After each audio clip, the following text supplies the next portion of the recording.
Chers parents, bonjour. Voici la parole aux enfants. Décoratrice d'intérieur.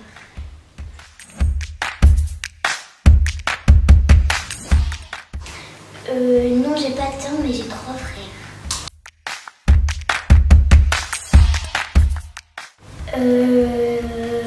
Les pâtes à la bolognaise.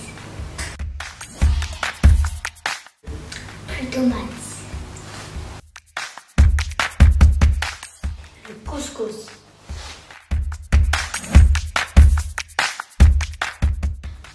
Non, mais j'ai 2 sœurs.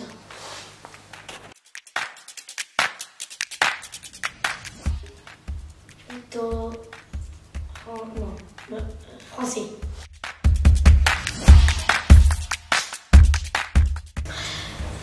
J'aime pas l'injustice, donc soit avocat ou soit agent immobilier.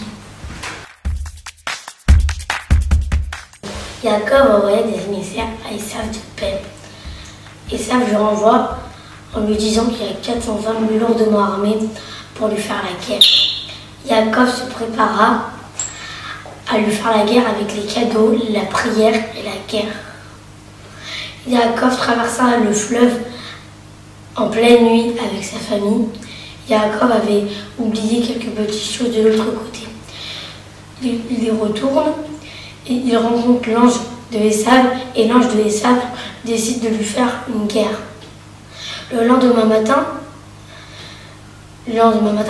Jacob se fait bénir par l'ange de Esav en lui disant qu'il s'appellera aussi Jacob et aussi Israël. L'ange réussit à blesser Jacob à la hanche. Jacob boite. C'est pour cette raison que Hachem interdit au peuple juif de manger le nerf sciatique. Le nerf, c'est le nerf blessé dans la hanche. Jacob aperçoit au loin Esav, accompagné de ses 400 hommes. Jacob se prosterne 7 fois devant Esav. Esav court et l'enserre dans ses bras. Jacob aussi l'enserre dans ses bras.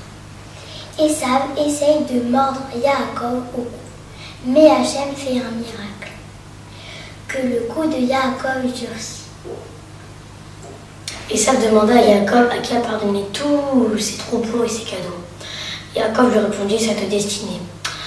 Jacob et sa famille arrivent sains et saufs dans la ville de Shrem. Jacob acheta un terrain au père de Shrem qui s'appelait Hamor. Shrem attaqua la fille de Jacob qui s'appelait Dina. Les fils de Jacob qui s'appelaient Shimon et Lévi ont été furieux et ont été attaqués et détruire le royaume de Shrem. Par peur de vengeance, Jacob et toute sa famille se dirigent vers Beth-El. Sur la route, Rachel fait naissance à un fils. Elle l'appelle Ben-Honi et le père l'appelle Benyamin. Pendant que Rachel accouche, Rachel meurt. Jacob est très triste. Il décide de l'enterrer à Beth-Léhem. Jacob va voir son père Yitzhak à Hébron. Son père Yitzhak meurt très vieux, à l'âge de 180 ans. Ses 2 fils, Esav et Jacob, décident de l'enterrer dans la grotte. L'allumage des bougies aura lieu à 16h39.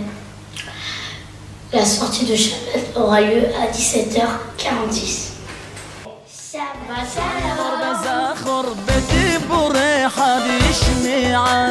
الهم يوحد دون يحد وش مو يحد